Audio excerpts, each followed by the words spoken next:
When I was small and not at ballet, piano lessons, tennis or little athletics, I did junior lifeguard training at Maroubra Beach, Sydney's version of Hawaii.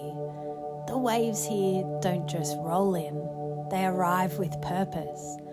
Maroubra faces southeast, catching swells from multiple directions and amplifying their size as they approach the shore. On a good day, you might ride waves 2 or 4 feet high, sometimes reaching up to 30 feet, roughly the height of a 3-story apartment building.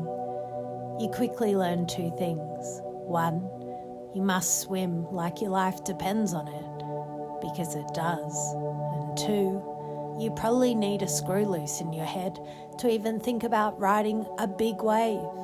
Not just a little loose, really loose. The kind of looseness that lets you look at a wall of water the size of a building and think, yeah, I'll try that. Most beginners surf at Bondi. Bondi is polite.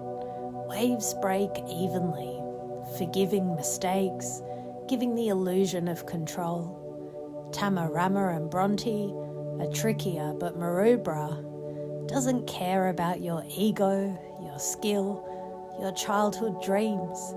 It'll knock you sideways, steal your board, or carry you out to see if you can paddle back. Body surfing, sometimes even riskier. That ocean is a chaotic dentist testing your tolerance for panic. Watching the Bra Boys documentary, I realised why people do it anyway. The Bra Boys aren't just surfers, they're the world's largest surfing gang. Based in Maroubra, laughing, screaming and challenging the ocean all at once.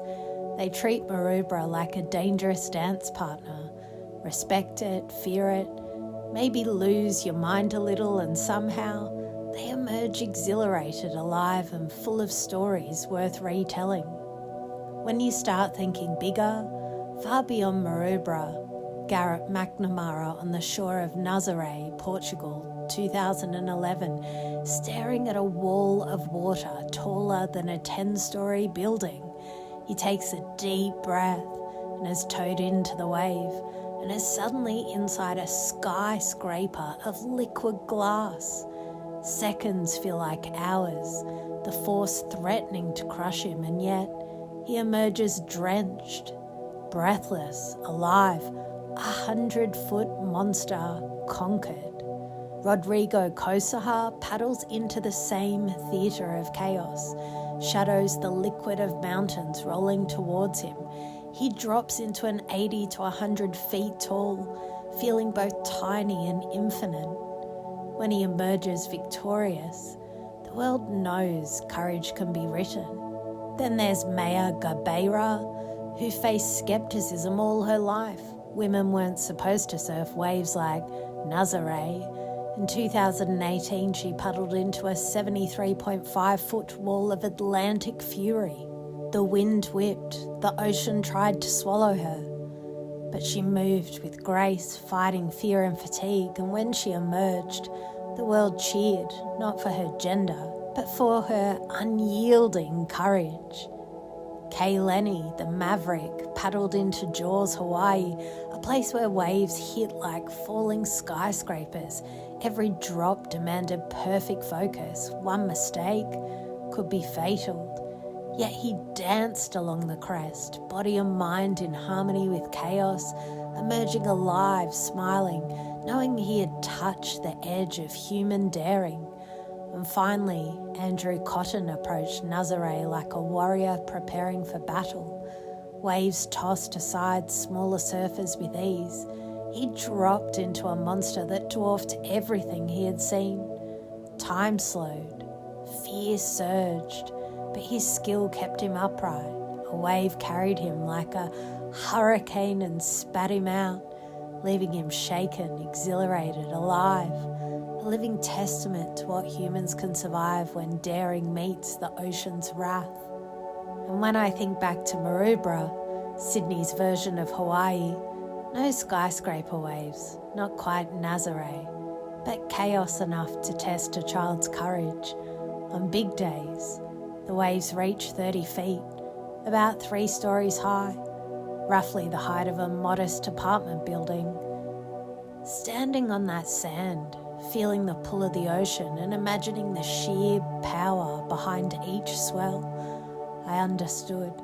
Surfing is part courage, part insanity, part stubborn refusal to accept limits, and humour, definitely humour, because if you can't laugh at the ocean trying to kill you, you might as well pack it up and go home. I wonder if you can notice how anxious thoughts arrive like waves. Some are small waves, daily annoyances that brush your ankles. Some are medium, testing your balance, tugging at your patience. And some are large like Maroubra in a storm, sudden, powerful, hard to ignore. And skyscraper waves like Nazare.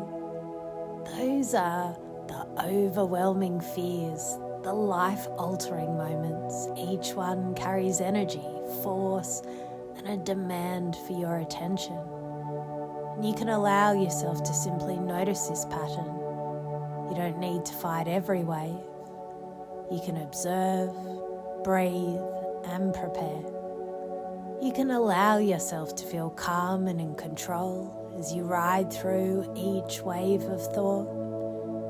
Perhaps you'll be curious about how different things feel when you imagine paddling forward or lifting over the swell. Staying in the present pull only drags you under. But imagining a future where you move through or beyond creates space, choice, movement. I wonder if you can notice how your anxiety shifts as you imagine riding each wave safely. And sooner or later, you may realize that simply picturing yourself on the other side of the wave changes everything. Now you can ask yourself, if I act or think this way, how will anxiety respond? And very likely, you'll see that small waves respond with little resistance. Medium ones may fight harder. Larger waves may roar back, demanding attention. But skyscraper waves, they show their size, their drama, but they too eventually pass. Perhaps you'll be pleased to discover that by predicting the response, you already gain a sense of mastery. And I'd like you to discover something else, how flexible your perspective can become. A wave doesn't have to mean danger. It can be a challenge inviting courage. It can be a teacher reminding you of strength. It can even be a dance partner, awkward, wild, but still inviting movement. You can choose how to respond to these anxious thoughts. And it might surprise you to notice that the very same swell once feared can be framed as a test, an adventure, even a story worth retelling. And maybe you'll enjoy noticing that not every wave must be ridden. Some deserve bold action, leaning forward, taking the drop. Some invite compromise, adjusting, waiting for the right angle. And some suggest a pause, floating calmly, letting the water pass. You can experience courage and clarity now. What matters most is that each choice is deliberate, and it feels rewarding to know you are not helpless, but selective. Now, with your permission, you can imagine something new. Step back and watch from the beach. See the skyscraper wave roar, but feel no need to enter it. You sense the power, but you remain separate, safe, steady. It's almost as if you can float above, seeing the whole ocean at once.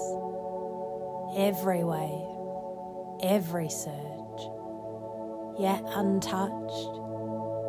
And you can be surprised at how natural it feels. To let the next wave exist without letting it consume you. And perhaps you'll be curious to notice how good it feels to recognize your skill. Even when you wipe out, even when you tumble, you emerge alive, laughing, stronger. Because wiping out isn't failure, it's practice. You can experience this resilience now as you notice yourself rising again, no matter what. And you can allow yourself to be pleased, to feel the pride of each deliberate action, the satisfaction of skillful choice, the humour of being human in the surf of life. And sooner or later, you'll discover how this applies everywhere, not just in the surf, not just with anxious thoughts, but in daily life, traffic, conversations, decisions, fears. They're all waves of different sizes. You already know how to ride, how to pause, how to choose. So later, you can recall this imagery and respond with calm, skillful action. Maybe it will surprise you how naturally this new rhythm becomes part of who you are. Because the ocean keeps moving, the waves keep coming, and you are the surfer, calm, courageous, laughing, alive, as you imagine yourself standing on the sand at Maroubra, feeling the pull of the ocean and observing the power of every wave, big or small. You realize that courage, flexibility and humour are always within reach. Each wave, each thought, each anxiety is an opportunity to practice skillful action, deliberate choice, mindful observation. And finally, you can allow yourself to step back from the waves, smile, and appreciate your own strength, knowing that whether the surf is 3 feet or 100 feet, you have the inner skill and resilience to navigate it. Now as you stand there on the warm sand of Maroubra, you may begin to let the scene gradually fade. The waves slow, the beach softens, the air becomes lighter, and you can notice how calm your body feels, how steady your breathing has become, how your mind feels clearer and freer. In just a moment, I'll count from 1 to 5. With each number, you can allow yourself to return more fully, bringing with you a sense of strength, humour, resilience. 1, becoming aware of the room around you. 2, feeling your body gently reawaken, energy flowing back. 3, taking a deeper breath, feeling refreshed and alert. 4, moving your hands, your feet, noticing the ground beneath you. 5, open your eyes, fully awake, calm, steady, and present. Perhaps you'll be surprised at how natural it feels to carry this calm strength with you now and later, whenever you need it. Welcome back. You're perfect, just as you are.